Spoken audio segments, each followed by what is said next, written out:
Oh, kabayan, baka hindi mo namamalayan na professional driver's license na pala ang iyong kailangan. Attorney G, kailan ko kailangang i-convert ang aking lisensya from non-pro to pro?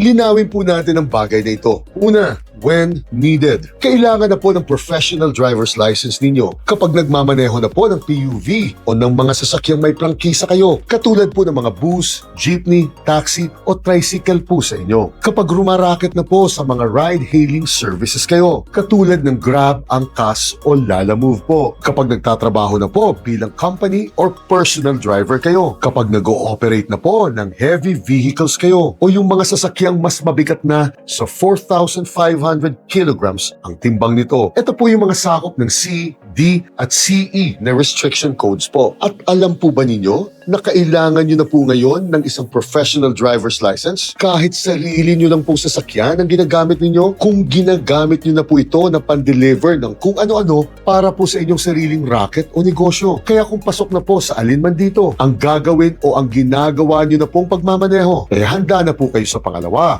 How to apply for a professional license. Kapag 18 years old and above na po kayo at umabot na po sa 6 na buwan o higit pa, ang hawak po ninyong lisensyang non-pro kung para po ito sa motorsiklo o 1 taon naman po kung pangsasakyan na ang lisensya po ninyo. Wala po kayong outstanding traffic violations o kung meron man po ay bayad na po ito. Maaari nyo na pong i-convert ang inyong non-pro driver's license to pro. Kailangan nyo lang pong kumuhang muli ng medical clearance, NBI or police clearance at tax identification number or TIN bago po kayo muling mag-login sa LTMS portal po ng LTO upang makapag-fill out po ng online application form kayo at makapag-schedule po ng appointment sa pinakamalapit pong opisina nito sa inyo. At kapag nasa opisina na po nila kayo sa scheduled appointment po ninyo, isubmit nyo lang po ang mga requirements nito, ipasa po muli ang theoretical at practical driving tests po nito, bayaran ng license fee at magpakuha muli ng biometrics at photo at makakakuha na po ng bagong lisensya kayo. At inuulit ko po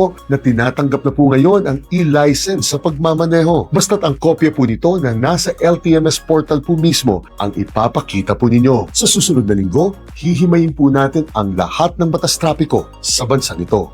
Gine.